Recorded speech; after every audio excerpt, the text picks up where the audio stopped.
ঠিক যেন আকাশের রং এই নদীতে মিশে গেছে। আকাশে এই জলের নিচেই নাকি সোনা পাওয়া যায়।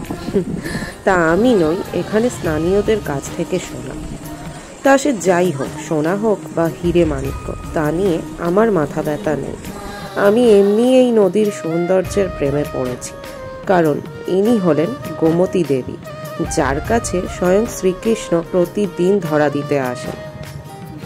এ হলো দ্বারকা, কৃষ্ণনগরী বা সপ্তপুল, না জানি আর কত নাম না রয়েছে।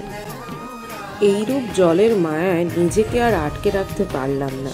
কথিত আছে এই নদীতে স্নান করলে নাকি জীবনের সব পাপ স্খলন হয়। তবে আমি এই পাপ পুণ্যের মাপদণ্ডের তালিকায় নেই।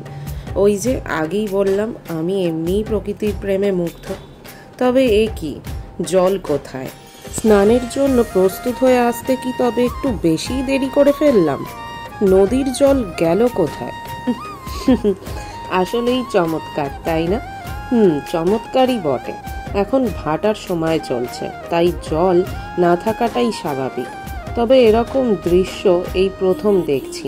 পুরো নদীটিই চলে গেছে সামনের ওই আরব সাগরে। 6 ঘন্টা পর তা আবার ফিরে আসবে, শুধুমাত্র গোমতী হয়ে আবার এই স্থানে। আস্তে আস্তে এগিয়ে যেতে লাগলাম। দূরে কিছু স্থানীয় লোকেদের দেখতে পাচ্ছি, যারা নদীর ওই অল্প জলের মধ্যে থেকে কি যেন খুঁজে তুলতে চাইছে। দেখি বিষয়টা কি আসলে। আচ্ছা, তার আগে বলি, এটি হলো ভারতের শেষ সূর্যাস্তের স্থান।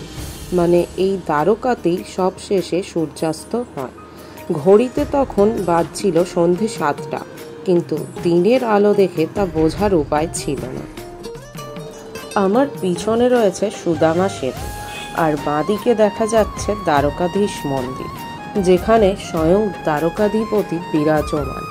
ভাগ্যচক্রে সেই সময়ই মন্দিরের ধ্বজা পরিবর্তন করা হচ্ছিল, যা দর্শন করা অত্যন্ত পুণ্যের বলে মনে করা হয়। এই ধ্বজা দিনে 5 বার পরিবর্তন করা হয় আনুষ্ঠানিক নিয়ম নীতির দ্বারা।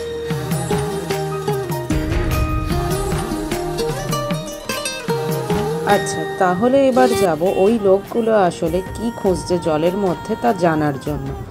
দেখে মনে হচ্ছে অনেক কিছুই পেয়েছে। ওদের ডেকে জিজ্ঞেস করায় বুঝলাম ওরা ঝিনুক, পয়সা এইসবই তুলছে।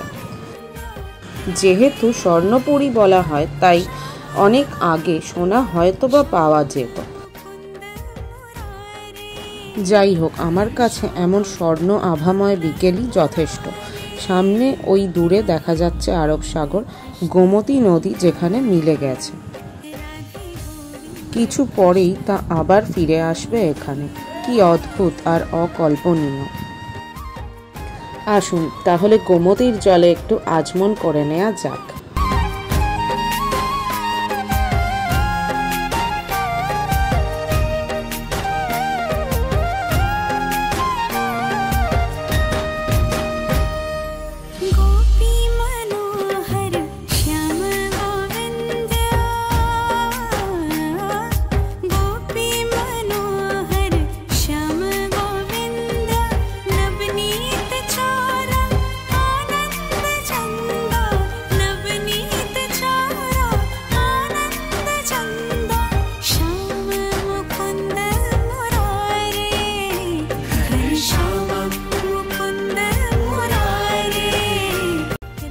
ইনি এসেছেন রাজস্থান থেকে দ্বারকাপতির দর্শনে।